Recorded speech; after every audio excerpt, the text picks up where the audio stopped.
It's Buddy with Real Fun Fishing in Southwest Florida. If you've been liking my videos, please hit that like, subscribe, and click that bell for more notifications. Definitely subscribe. Please, I need subscribers. Anyways, today we're going to be talking about my ultimate inshore fishing rod. I consider this my ultimate inshore fishing rod. I haven't tested it yet, but we're about to see. It's the Squadron III. It's a medium fast 7'6". This rod has some beef to it.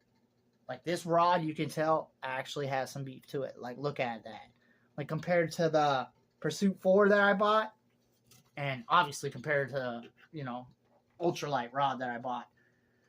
I really, really like Penn lately. I don't know why, but I like this one because this one has actually got, instead of just being stainless steel, it's like they powder coated the eyelets and they're black. They seem a little smoother. I don't know. That might just be me because I like it.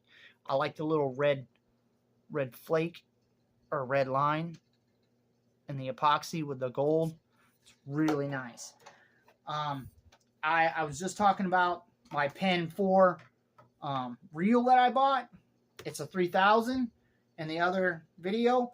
This actually came with a 2500 on it, which personally me, I feel like this is 2500 is just way underpowered for this. You know what I mean? Especially if like I hook into a nice big snook or something. I want those extra couple inches every turn. You know what I mean? Just to get that fish back to the boat. This is obviously a one-piece rod, just like the Penn Pursuit IV that I just bought the other week. That's an all one-piece rod. I'm buying all one-piece rods now. I really think that they hold up better.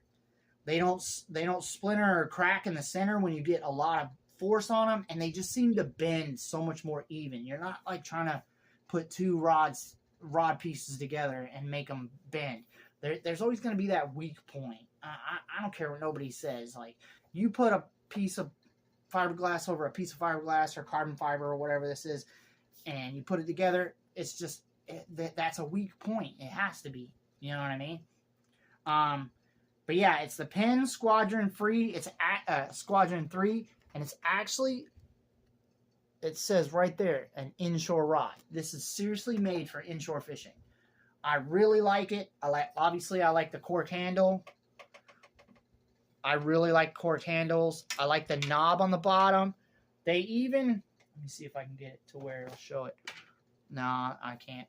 But they even show, like, they have the Penn logo on the bottom. It's like so much more detailed and smooth. It just feels nice. Like I said, it's got detailed in the rod shaft right here. Obviously it comes with the hook thing because this is a nice rod. I believe I spent $60 on the rod. I'll link the descriptions down below so you can, or I'll put a link in the descriptions down below so you can see how much I paid for it.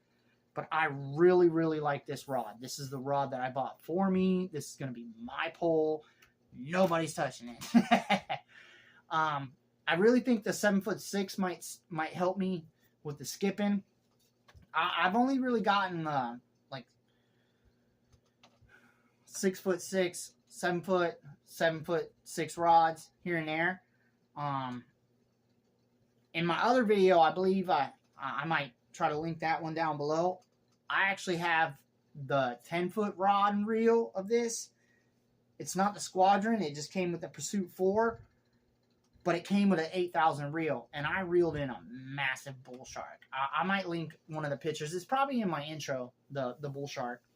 But that, I mean, it wasn't massive. But it was a decent sized bull shark to reel in. And the way I reeled it in, it just came right in. Like, it just, there was no fight. You know what I mean? Like, I fought harder fish with, like, little snappers, you know what I mean, that go crazy, or jack are definitely some big fighters. I really like the fact that it's medium fast instead of, like, medium light like the other one, and then I have some other ones that are, like, medium heavy. I think the medium fast is kind of the middle ground. Like, if you're just getting into inshore fishing, I really recommend this. The Pursuit IV reel, 3000, so you can get that extra inch or two when you're reeling something big in, and you got a little bit more strength. Obviously, I got 15-pound braid. I put 15-pound braid on everything. just because I buy it in a massive roll, and then I put a decent leader line on there, you know, of some mono, so that way it has some flex to it.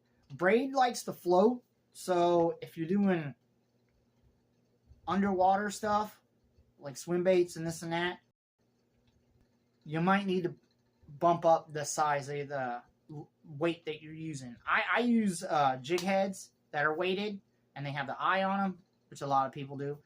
And I also like the wide gap hooks, because I was catching a lot of fish on those wide gap hooks that I think I would have been missing, because when they hit it and it like slip out. Like a lot of the jig heads that I was using, they only come out to about half of the swim bait I'm using. So you got this hook that's sitting about halfway through. They're biting the tail. They're missing that hook every time. With the wide gap hook, it goes out a little farther and it actually curves and comes back. So when they hit it, they're hitting the metal and it like bends down, so it gets them at the same time, is what I think. I don't know. Who knows? But I really, really like this rod and reel. I'm going to link how much I paid for it in the description. This is a really good setup. And like I said, I'm a real big fan of the cork. I haven't taken the plastic off yet. Like, this is a brand new rod and reel. I have a video about the reel itself being 1,000. It's an HT. I mean, it's just nice. Like, you can just tell the difference in these rod and reels compared to, obviously. See, I'm used to that Walmart stuff that you get, that Shakespeare junk. And man, that's great if you got kids and this and that. But now my kids are getting older. They know better. They don't throw it in the sand. They don't knock it down, step on it. They don't shut the tailgate on the eyelets and stuff. So I can spend a little bit more money. If you're really looking for budget stuff, I have to say, go to yard sales. Drive around, look on your Facebook forums or whatever, and you will find tons of really good fishing gear for really cheap. Like, I've got, what is it? I got a Shimano reel with a Daiwa rod and reel. I got that thing for $1. Like, $1. Like, these are $100 stuff. I got it for $1. I got a Penn Battle with a Shimano rod, which sounds funny because I got the Shimano reel on the Daiwa and I got the, you know what I mean, the Penn on the Shimano, but it just works better because they're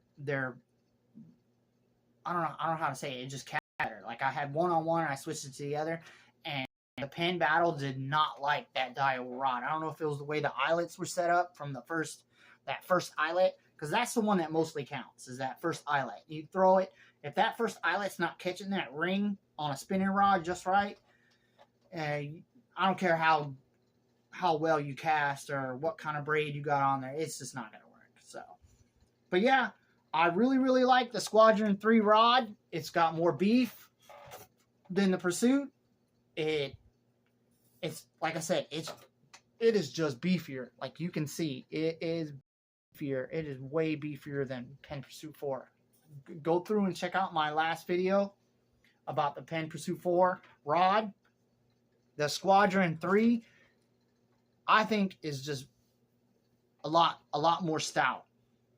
Like, you'll be able to actually reel in a decent sized snook. I think that other one, the PENN Pursuit IV rod that I got, I think that one's great for, like, snapper, like small mangrove snapper, and this and that. Like, if you're at a dock and you're catching a ton of little mangrove snappers or little small trout, you know what I mean? Like, even in pretty good sized trout, you could probably reel it in. But that one right there, the Squadron III, especially with the medium fast action, at 7'6", it has some beef to it. It's a little beefier. I think you're gonna actually be able to reel in a decent sized snook.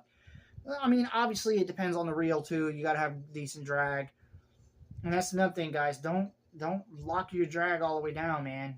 That's gonna get you every time. You're gonna break lines off. You're gonna have the hook pull out, like all this.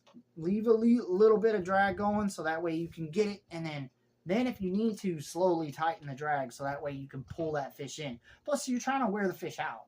Like, long story short, you're wearing the fish out. 90% of big fish that come in, they ain't coming in because your rod and reel pulled them in. They came in because they wanted to. They came in because they're tired and they're like, whatever, pull the hook out. I know you're probably going to throw me back anyways, like it's happened 9 million times. So, but yeah, if you've been liking my videos, please hit that like, subscribe, and click that bell for more notifications.